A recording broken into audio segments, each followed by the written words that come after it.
Buenas, en este vídeo os traemos la segunda parte del tema de interpolación y aproximación, en el que haremos una descripción de otras formas de interpolación, concretamente interpolación inversa e interpolación osculatoria, que al final se van a resolver usando pequeñas variaciones del método de diferencias divididas de Newton. Comenzamos con la interpolación inversa. En un problema de interpolación directa, la clásica, se trata de encontrar el polinomio que pase por unos puntos dados para aproximar el valor de una función en un nuevo valor de la x. En la interpolación inversa, al contrario, dada la serie de puntos de una función, el objetivo es encontrar el valor de la x para el que la función pasa por un valor y dado. Tenemos dos métodos. El primero de ellos es útil si los valores de las i sub i son distintos. Entonces podemos intercambiar los papeles de x e y y calcular un polinomio x igual a p de y. Es decir, poner x en función de y. En el segundo método se calcula el polinomio de la forma directa, polinomio de la forma y igual a p de x, y resolvemos entonces la ecuación que surge. Vamos a resolver un ejemplo por ambos métodos. Supongamos unos puntos dados, 0, 0, 1, 2 y el 2, 5, de la gráfica de una función. Y queremos encontrar el valor de la x para el que f de x vale 3. Por el primer método, vamos a cambiar el puesto de la x y la y, para calcular el polinomio de interpolación con las variables cambiadas. Así, haríamos el método de diferencias divididas, el usual, pero con las columnas x e y cambiadas, ¿vale? Pero siguiendo el mismo procedimiento que hemos estudiado anteriormente. Gracias a este método podemos calcular el polinomio que, dado un valor de la y, estima el valor de la x mediante la expresión que tenemos en pantalla. Como en nuestro problema nos preguntan por qué valor de la x hace que la función valga 3, únicamente tenemos que evaluar el polinomio, que podemos llamar polinomio de interpolación inversa, en y igual a 3. Y así obtenemos el valor de la x para el que podemos estimar que la función vale 3, que es 7 quintos, es decir, un 1,4. Ahora procedemos por el segundo método, que es el que os recomiendo. Calculamos el polinomio usual y igual a p de x y finalmente resolveremos la ecuación p de x igual a 3.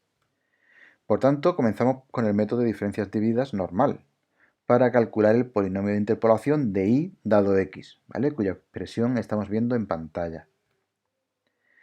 Como hemos comentado, el siguiente paso es resolver la ecuación p de x igual a 3, que es el valor de la y deseado. ¿Vale? El valor de y que deseamos era 3. Por tanto, resolvemos la ecuación p de x igual a 3.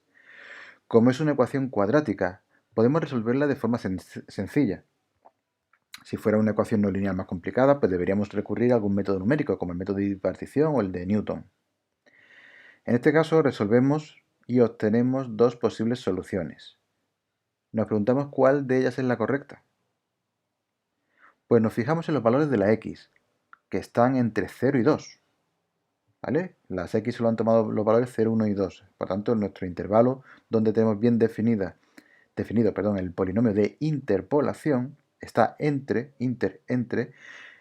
x igual a 0 y x igual a 2. Por tanto, el valor negativo no tiene sentido. Así que será la solución el 1,37, ese valor muy cercano al valor que habíamos obtenido por el método 1, que era 1,4. Pasamos ahora a hablar de la interpolación osculatoria. En ella, no solo imponemos que el polinomio de interpolación pase por unos puntos dados, sino que tenemos además restricciones acerca de las derivadas del polinomio en dicho punto. Como resultado teórico se puede demostrar que existe siempre el polinomio de interpolación osculatoria, siempre, si bien el grado del mismo dependerá del orden de las derivadas que se impongan en cada punto. Hay dos tipos particulares de interpolación osculatoria. Por un lado tenemos el polinomio de Taylor, de orden k, en el que no solo imponemos el valor de la función en un único punto, sino que también el valor de todas las derivadas hasta orden k en ese punto. La expresión del error y su método de cálculo son bien conocidos. Por otro lado, la interpolación de Hermite impone que el valor del polinomio y de su primera derivada en una colección de puntos dados sea conocido. ¿Vale? Imponemos tanto el valor del polinomio en unos puntos como la primera derivada del polinomio en esos puntos. En este caso, si el número de puntos es n más 1, el grado del polinomio obtenido será 2n más 1. Y la expresión del error de este tipo de interpolación es la que aparece en pantalla, que es una extensión del error de la interpolación simple, pero donde se duplican los nodos. Por eso está x menos x0 al cuadrado, x menos x1 al cuadrado, y aparece la derivada 2n más 2, partido por 2n más 2 factorial. En cualquier caso, el método para calcular el polinomio de interpolación osculatoria se basa en el método de diferencias divididas de Newton, pero se deben repetir los nodos tantas veces como el grado más 1 de la mayor derivada que se imponga en cada nodo. Así, si imponemos, por ejemplo, el valor de la tercera derivada en un nodo, pues ese nodo, ese par de valores x e y, tenemos que repetirlo 4 veces en la tabla de diferencias divididas. Más tarde, una vez que tenemos ya las columnas x e y con todas las multiplicidades puestas, en determinados lugares de la tabla vamos a sustituir las diferencias divididas, que las haríamos por el método usual, por las derivadas que se nos hayan impuesto, divididas por el factorial del orden de la derivada, como estáis viendo en esa diapositiva.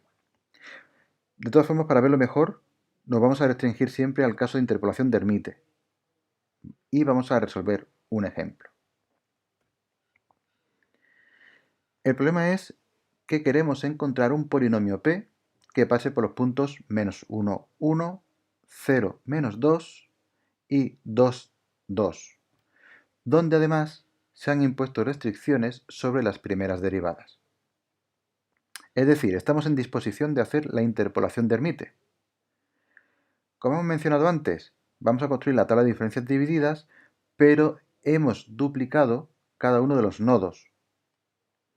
Fijaros que lo hemos hecho porque aparecía el valor del polinomio y su primera derivada dentro de las restricciones que nos imponen.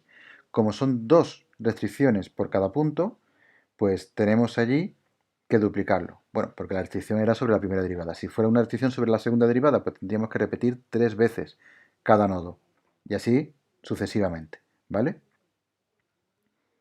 Antes de calcular el primer nivel de diferencias divididas, vamos a imponer las restricciones de las derivadas en el sitio al que le correspondería a las diferencias divididas que usaran los nodos duplicados. Es decir, si nos fijamos en la pantalla y hiciéramos las diferencias divididas en orden, cogiendo el primer cuadrado azul para los nodos menos 1, para el nodo menos 1, que vale menos 1 la x y 1 la y, si hiciéramos esta diferencia dividida, pues tendríamos que hacer el cociente y demás, ¿vale? Pero en nuestro caso se nos ha impuesto que esa derivada vale 0.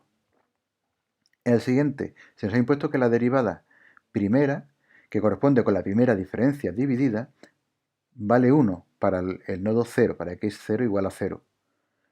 A pesar de que si hiciéramos la derivada por la forma usual, la diferencia dividida, perdón, por la forma usual, tendríamos un 0 partido por 0. ¿Vale? Entonces, aquí la idea es que sustituimos esas diferencias divididas que saldrían siempre indeterminaciones del tipo 0 partido por 0, las sustituimos por la derivada. Pero claro, estamos imponiendo, como digo, las restricciones estas de las derivadas. Cuando ya las tenemos, pues seguimos como es usual, calculando el resto de diferencias divididas pues usando las parejas de nodos. ¿Vale? Es decir, la tabla la vamos a construir exactamente igual, solo que en este caso, en la interpolación de Hermite, las derivadas primeras las usamos para eliminar las indeterminaciones que salen de las diferencias divididas de primer orden. Proseguimos con el segundo nivel, pues, que se calcula pues, de la forma usual, y así sucesivamente con el resto de niveles hasta llegar a un paso donde solo quede una única diferencia dividida.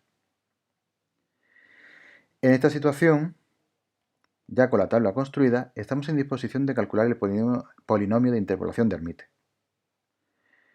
Lo hacemos pues teniendo únicamente en cuenta ya la tabla de datos, como si fuera el método de diferencias divididas usual.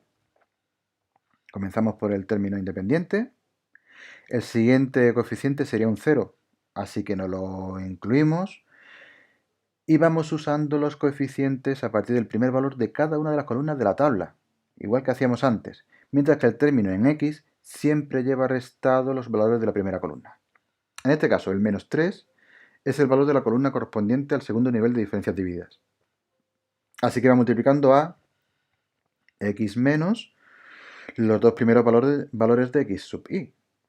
Luego multiplica a x menos 1, en este caso al cuadrado, porque llevamos por ese término.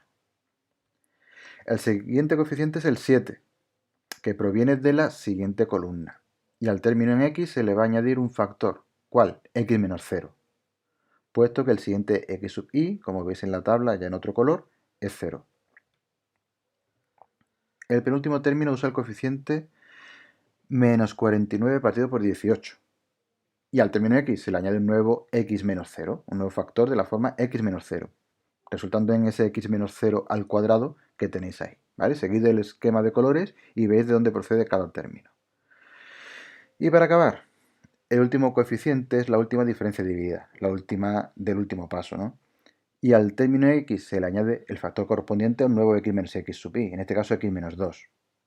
De esta forma ya tenemos construido el polinomio de interpolación de Hermite, que podemos simplificar y dejar en esa expresión que es la solución pedida. Recordar este esquema de colores para saber de dónde procede cada término y que siempre vamos a ir incrementando tanto una columna a la derecha, cogiendo el primer elemento de dicha columna, para el coeficiente del siguiente término, como los x sub i siempre vamos a ir escogiendo uno más, de forma que siempre vamos añadiendo un grado más al polinomio. Y ya con esto acabamos la parte de interpolación polinómica. Muchas gracias por vuestra atención, un saludo y hasta luego.